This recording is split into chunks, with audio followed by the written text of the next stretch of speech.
Ab, World, Woman Fescadus, Adwamla, Amen. Besama Ab, World, Woman Fescadus, Adwamla, Amen. Besama Ab, World, Woman Fescadus, Adwamla, Amen. Blessings and love. Good morning on this Monday, start of the working week. So if you're getting back to work after the weekend, then I wish you a good, productive week and a healthy working week as well. So yes, Leviticus 24. Give thanks. Yahweh spoke to Moses, saying, "Command the children of Israel that they bring to you pure olive oil beaten for the light, to cause a lamp to burn continually. Outside of the veil of the testimony in the tent of the meeting, Aaron shall keep it in order from evening to morning before Yahweh continually. It shall be a statute forever throughout your generations. He shall keep in order the lamps of pure gold, but stand before Yahweh continually. You shall take fine flour and bake 12 cakes of it. 2/10 of an ephah shall be in one cake. You shall set them in 2 rows, 6 on a row, on the pure gold table before Yahweh. You shall put pure frankincense on each row, that it may be the bread for a memorial, even for an offering made by fire to Yahweh. Every Sabbath day he shall set it in order before Yahweh continually. It is an everlasting covenant on behalf of the children of Israel. It shall be for Aaron and his sons, that they shall eat in its holy place. For it is the most holy of him, of the offerings of Yahweh made by fire by a perpetual statute. The son of an Israelite woman, whose father was an Egyptian, went out among the children of Israel. And the son of the Israelite woman and a man of Israel strove together in the camp.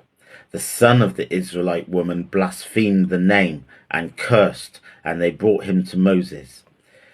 His mother's name was Shelemith, the daughter of Dibri, of the tribe of Dan. They put him in custody until Yahweh's will be declared to them. Yahweh spoke to Moses, saying, "Bring him to the cursed out of the camp, and let all who heard him lay their hands on his head, and let all the congregation stone him. You shall speak to the children of Israel, saying, Whoever curses his God shall bear his sin. He who blasphemes Yahweh's name, he shall surely be put to death. All the congregation shall surely stone him. The foreigner as well as the native born shall be put to death when he blasphemes the name. He who strikes any man mortally shall surely be put to death. He who strikes an animal mortally shall make it good, life for life. If anyone injures his neighbour, it shall be done to him as he has done. Fracture for fracture, eye for an eye, tooth for a tooth. It shall be done to him as he has injured someone. When he kills an animal, shall make it good. He who kills a man shall be put to death. You shall have one kind of law for the foreigner as well as the native born, for I am Yahweh your God." Moses spoke to the children of Israel, and they brought him who had cursed out of the camp and stoned him with stones. The children of Israel did as Yahweh commanded Moses. For these few words I give thanks.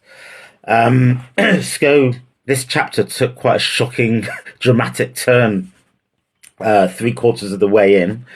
The first part was talking about the altar and the objects on the altar and how they should be laid out.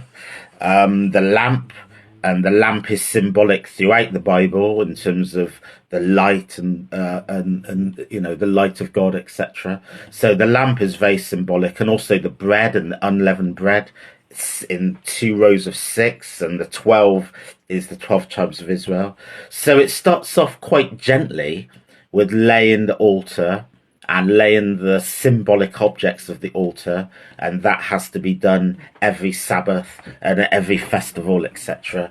But then it takes a very sharp turn, and we have this young person who is the son of a Egyptian and an Israelite, so dual heritage, mixed race, and he blasphemes, and God in God's judgment that he should be stoned to death. And he's basically executed at the hands of the people. And then it goes into one of the most famous quotes, and I should say infamous quotes from the Bible: an eye for an eye and a tooth for a tooth.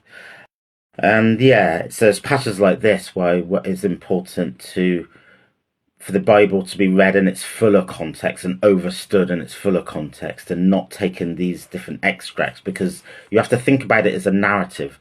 This is what happened at this time, but this was not what was happening by the time you get to the end of the Bible, or the end of the book, or the end of even the Old Testament, let alone the New Testament. That it is an evolution. And it can be quite dangerous when you take anything out of context to say that this sums up the totality, because critics of the Bible would absolutely take this chapter from Leviticus 24 and say, see, the Bible, it's just it's barbaric, it's God's meant to be your heart, but why is he doing this, etc., etc., etc. But what Jesus brings is a new narrative and a developed sense of relationship with God. So this has to be seen as an early part of the intervention with the relationship between God and humans, but it was by no means the totality of the narrative of that relationship. So Jesus Christos came with a new way, a new understanding, a new overstanding, and allowed a path for a new relationship. If you think about the Old Testament, the Old Testament is very defensive in terms of it's the Jewish race, it's the nation of Israel, and it's not about the new law where Jesus Christos came for the Jews and the Gentiles and opened it up to a new overstanding and a wider set of relationships. God is not confined to one set of people. And with that wider understanding, with that setting of that new path, and a much more, I guess, inclusive paths to God, came new ways of practice, new ways of even for God to be overstanding humans, and for appropriate then judgments to be meted out, for appropriate retribution to sins, etc. A new way of doing things, and it was no longer this very kind of, I guess, insular relationship. It had to be broadened out.